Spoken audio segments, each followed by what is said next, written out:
दीनापुर नाम के गांव में आशा नाम की एक बूढ़ी औरत रहती थी, जो कि बहुत ही खड़ूस थी। उसके परिवार में उसके अलावा कोई नहीं था। गांव में सभी जानते थे कि अगर हम उससे कुछ कहेंगे तो वो उसका उल्टा ही जवाब देगी। बुढ़ापे की दहलीज पर होने की वजह से उसमें खूब गुस्सा भर गया था और वो लोगों पर खूब चिल्लाती थी। लेकिन आशा देवी खाना बड़ा ही स्वादिष्ट बनाती थी। उसके खाने की खुशबू सबको उसके घर की ओर खींच लाती थी। एक रोज, अरे वाह, इस मटर पनीर में से बड़ी ही अच्छी खुशबू आ रही है। आज तो भरपूर मटर पनीर खाऊंगी। आज तो दावत है मेरी। अम्मा, आज क्या बना रही हो? बड़ी ही अच्छी खुशबू आ रही है। तू क्या करेगी जानकर, हैं? और क्यों आई है यहाँ? माँ ने ये दूध भिजवाया था। उनके हाथ से आपका दूध गिर गया था ना। अच्छा ठीक है, चल जा अब यहाँ से। रेनू वहां से चली गई। उस दूध को देख आशा ने सोचा, मटर पनीर के साथ मैं खीर भी बना लेती हूँ। आज मीठे में खीर खाने की बड़ी इच्छा हो रही है। अब खीर बना रही हूँ तो साथ में थोड़ी पूरी भी निकाल लूंगी अपने लिए। वैसे भी तो कभी कभार ही पकवान खाने को नसीब होते हैं। लेकिन मावा तो है ही नहीं खीर में डालने के लिए। आशा देवी मावा लेकर घर लौट रही होती है, तभी उसे बिरजू मिलता है। क्या बात है काकी, मावा? लगता है आज कुछ खास बन रहा है घर पर। सुना है बड़ा ही स्वादिष्ट खाना बनाती हो तुम। अरे कभी हमें भी अपने घर पर बुलाया करो। क्यों? वो अपनी लुगाई को जाकर बोल, मैंने क्या तेरा कर्जा लिया है जो तुझे बनाकर खिलाऊं? हाँ? कुछ देर बाद आशा देवी घर पहुंचती है और खीर में मावा डालती है, जिससे उसके घर से खूब अच्छी अच्छी खुशबू आने लगती है। वो खुशबू सूंघकर उसकी पड़ोसिनें किसी न किसी बहाने से उसके घर आती हैं, लेकिन आशा देवी बिना किसी को कुछ दिए ही वहां से भगा देती है। जब सारा खाना पककर तैयार हो जाता है तो वो अपने लिए थाली में पकवान डालती है और खाने के लिए बैठती है।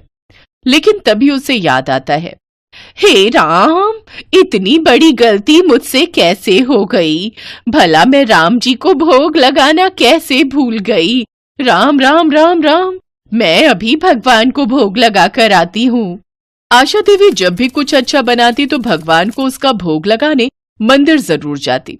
उस रोज भी वो एक थाली में भोग निकालकर मंदिर चढ़ाने ले गई। क्या बात है काकी, आज क्या भोग लगाने आई हो भगवान को? आज पकवान बने हैं तो सोचा भगवान को भोग लगा दूं। भगवान के साथ साथ कभी ब्राह्मण को भी भोजन करवा दिया करो। तुम तो रहने ही दो पंडित, तुम्हारी जीभ कितनी चटोरी है, ये सब हम अच्छे से जानते हैं। भगवान का लगाया हुआ भोग भी तुम खुद ही खा जाते हो, ये बात हम अच्छे से जानते हैं। इसीलिए आज मैं खुद भगवान को भोग लगाऊंगी। ये सुनकर गुस्से में पंडित वहां से चला जाता है।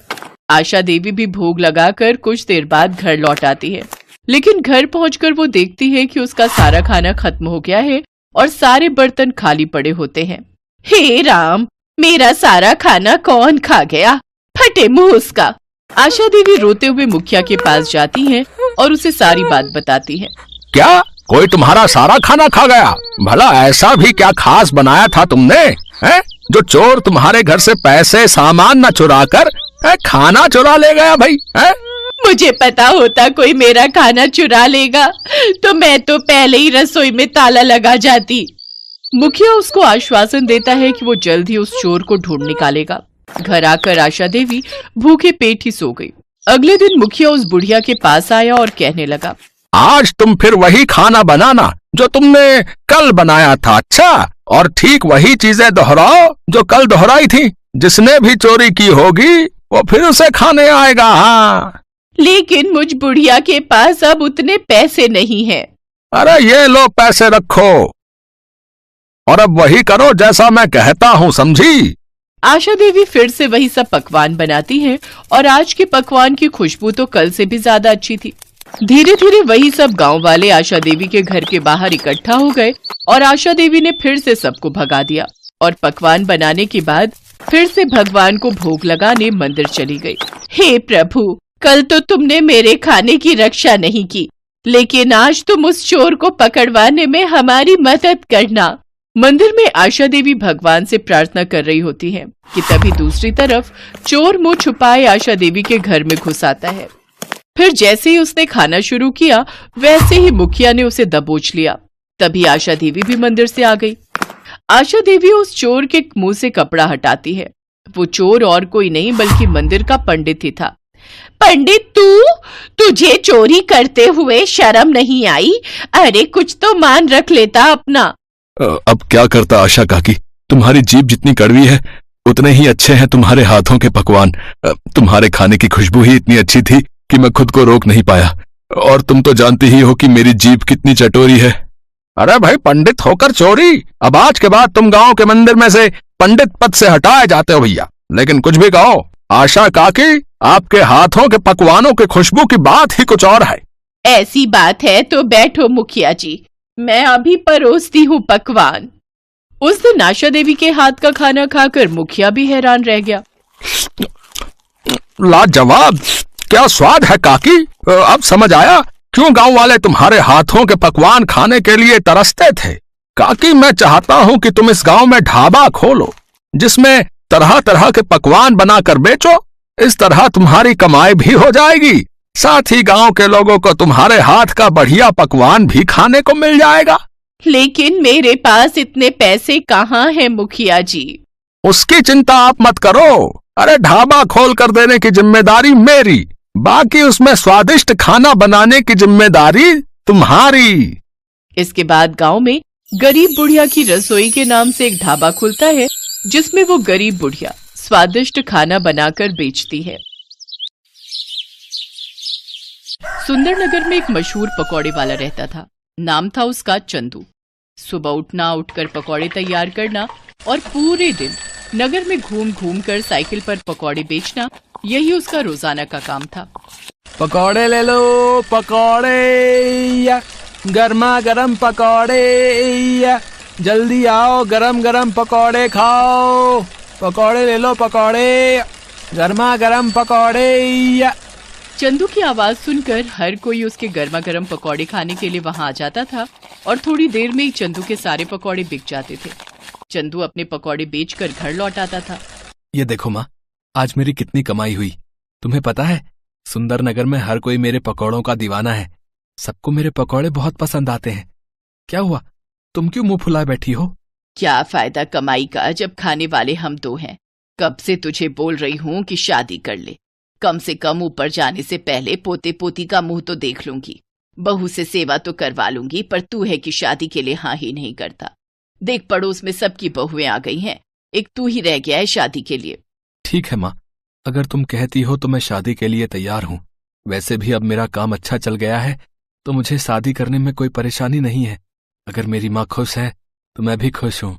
ठीक है बेटा, तो फिर मैं आज ही तेरे लिए लड़की देखना शुरू करती हूँ। कुछ ही समय में चंदू के लिए बहुत ही समझदार लड़की मिल गई और चंदू की शादी हो गई। नई बहू के घर आ जाने से घर में रौनक आ गई। चंदू की माँ बहुत खुश थी। लक्ष्मी बहू, तुम तो साक्षात लक्ष्मी का रूप बनकर ही हमारे घर में आई हो। तुम्हारे आने से घर में कितनी रौनक आ गई है। माँ जी, मुझे आशीर्वाद दीजिए कि मैं अपनी सारी जिम्मेदारियां अच्छे से निभा सकूं। मुझे पता है बहू, तुम सभी जिम्मेदारियां अच्छे से निभाओगी। सुनिए, आज तक आप अकेले ही पकौड़े बनाते रहे हैं। अब आप चिंता मत कीजिए, पकौड़े बनाने की जिम्मेदारी आप मुझे दे दीजिए। अब मैं पकौड़े बनाकर दिया करूंगी, आप बेचने जाया करना। इससे आपको अपने लिए भी समय मिलेगा। कितनी अच्छी है मेरी बहू, मेरा और चंदू का कितना ख्याल है इसे। उस दिन से लक्ष्मी पकौड़े बनाने में चंदू की मदद करने लगी। चंदू का काम आसान हो गया। अब वो सुबह जल्दी ही पकौड़े बेचने के लिए निकल जाता था और शाम तक अच्छी कमाई करके घर लौटता था। पर पिछले कुछ दिन से चंदू परेशान था। जब उसकी पत्नी ने उस परेशानी का कारण पूछा तो उसे बताना ही पड़ा। क्या हुआ जी? मैं देख रही हूँ आप कुछ दिनों से परेशान हैं। मुझे बताइए कि क्या हुआ है। हाँ चंदू बेटा, मैं भी तुझे कई दिनों से परेशान देख रही हूँ। क्या बात है? पता नहीं, कुछ दिनों से मैं जब पकौड़े बेचने के लिए निकलता हूँ तो मेरा टोकरा भरा हुआ होता है, पर बाजार तक पहुँचने में मुझे ऐसा महसूस होता है कि मेरे टोकरे में से कुछ पकौड़े गायब हैं। पकौड़े गायब हैं? पर बेटा, आज तक ऐसा कभी नहीं हुआ। कोई बात नहीं, मैं कुछ ज्यादा पकौड़े ही बना दूंगी। कई बार पता नहीं चलता, हो सकता है आपके मन का वहम हो। हाँ, ये भी हो सकता है। मेरे मन का वहम हो। कल मैं थोड़े ज्यादा पकौड़े ले जाऊंगा। अगले दिन चंदू थोड़े ज्यादा पकौड़े लेकर जाता है, पर उस दिन भी चंदू देखता है कि पकौड़े थोड़े कम हैं। वो घर आकर ये बात लक्ष्मी और अपनी माँ को बताता है। अरे मेरे बच्चे को पता नहीं किसकी नजर लग गई है, कोई भूत प्रेत पकौड़े चुरा कर भाग रहा है क्या? मुझे तो दाल में कुछ काला दिखाई देता है। अच्छा एक बात बताओ, जब तुम पकौड़े बेचने के लिए जाते हो, क्या कहीं कुछ देर के लिए रुकते हो?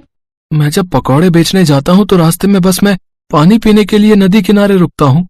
बस मैं सारी बात समझ गई। अब तुम देखते जाओ मैं क्या करती हूँ। कल के बाद तुम्हारी ये समस्या हमेशा के लिए दूर हो जाएगी। तुम ऐसा क्या करने वाली हो? बस देखते जाओ, जैसे जैसे मैं कहूँ तुम वैसे ही करना। लक्ष्मी बहुत ही समझदार थी। अगले दिन जब चंदू पकौड़े बेचने के लिए निकला तो वो नदी के पास पानी पीने के लिए रुका और फिर से अपने पकौड़े बेचने के लिए चला गया। चंदू पकौड़े बेचकर घर आ गया। अब तुम नगर के राजा के पास जाओ और अपनी ये समस्या उन्हें बताना।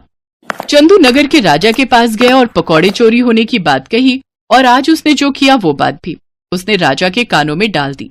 तुम्हें न्याय जरूर मिलेगा, चोरों को जल्दी ही पकड़ा जाएगा, नगर में ढिंडोरा पिटवा दिया जाए। चंदू खुशी खुशी घर आ जाता है। नगर में ढिंढोरा पिटवा दिया जाता है। अब बारी थी असली चोरों को पकड़ने की। क्या तुम्हें लगता है लक्ष्मी अब चोर पकड़े जाएंगे? बिल्कुल पकड़े जाएंगे। मैंने तरकीब ही ऐसी लड़ाई है। चोर तो ये भी नहीं जानते कि उस दिन तुम पकौड़े बेचने बाजार गए ही नहीं। मैंने सिर्फ उन चोरों को पकड़ने के लिए वो पकौड़े तैयार किए थे। उन चोरों के हाथ पर गोंद लगे हुए पकौड़े अच्छे से चिपक गए होंगे। मैंने ऐसा गोंद तैयार किया था जो छुड़ाए नहीं छूट सकता। चोर तो अपने हाथों में पकौड़े चिपके हुए देखकर परेशान हो रहे होंगे, पर राजा जी द्वारा जो खबर उन्हें मिलने वाली है उससे वो बहुत खुश हो जाएंगे। लक्ष्मी ने पकौड़ों पर चिपचिपा गोंद लगा दिया था जिससे पकौड़े उन चोरों के हाथ पर चिपक जाएं जो चंदू के पकौड़े चुराते थे। राजा द्वारा नगर में ढिंढोरा पिटवा दिया जाता है। सुनो सुनो, ध्यान से सुनो। राजा वीरभान ने कल रात को एक सपना देखा था जिसमें उन्होंने कुछ ऐसे लोग देखे थे जिनके हाथ में पकौड़े चिपके हुए थे। राजा वीरभान ने सपने की बात राजगुरु से कही है। राजगुरु का कहना है यदि सच में ऐसे लोग मिल जाएं तो राजा वीरभान के लिए बहुत ही शुभ है। इसीलिए राजा वीरभान ऐसे लोगों की तलाश कर रहे हैं जिनके हाथ में सचमुच पकौड़े चिपके हुए हों। क्या हमारे राज्य में ऐसा कोई है जो ये इनाम पाना चाहता है तो वो राजा वीरभान के पास जा सकता है। जो भी ऐसा चमत्कारी व्यक्ति राजा वीरभान से मिलेगा उन्हें राजा वीरभान की तरफ से 1000 स्वर्ण मुद्राएं इनाम में दी जाएंगी। अरे भाई, ये तो सोने पे सुहागा हो गया। हमारे हाथों में तो सचमुच पकौड़े चिपके हुए हैं। चल यार, जल्दी से राजा वीरभान के पास चलते हैं। पता लगे कोई और पहले पहुंच जाए। गाँव के बहुत से लोग उस चंदू से पकौड़े खरीद कर खाते हैं। हो सकता है गाँव में और भी लोगों के हाथों में पकौड़े चिपके हों। ये इनाम हमारे हाथ से नहीं जाना चाहिए। तू ठीक कह रहा है यार जग्गू, चल हम जल्दी से राज दरबार चलते हैं। अरे वाह, ये तो कोई जादुई पकौड़े थे जो हमारे हाथों में चिपक गए और राजा वीरभान को सपना भी इसी का आया। अब तो हम माला माल हो जाएंगे। लक्ष्मी की तरकीब काम कर गई और चोर पकड़े गए। राजा के दरबार में जब जग्गू और रघु नाम के 2 चोर पहुंचे तो सारी सच्चाई सबके सामने आ गई। इन दोनों चोरों को पकड़कर कारागार में डाल दिया जाए ताकि ऐसे चोर दोबारा राज्य में चोरी ना कर सकें। लक्ष्मी, तुम बहुत समझदार हो। हमारे राज्य में तुम जैसी समझदार प्रजा का होना बहुत जरूरी है। उपहार स्वरूप ये 1000 स्वर्ण मुद्राएं हम तुम्हें देते हैं। ये तुम्हारी समझदारी का इनाम है। लक्ष्मी अपने पति चंदू के साथ इनाम लेकर खुशी खुशी घर लौट आती है। मैंने तो पहले ही कहा था, हमारी बहू अपने नाम के साथ साथ सचमुच लक्ष्मी का रूप बनकर घर में आई है। जीते रहो मेरे बच्चों, हमेशा खुश रहो।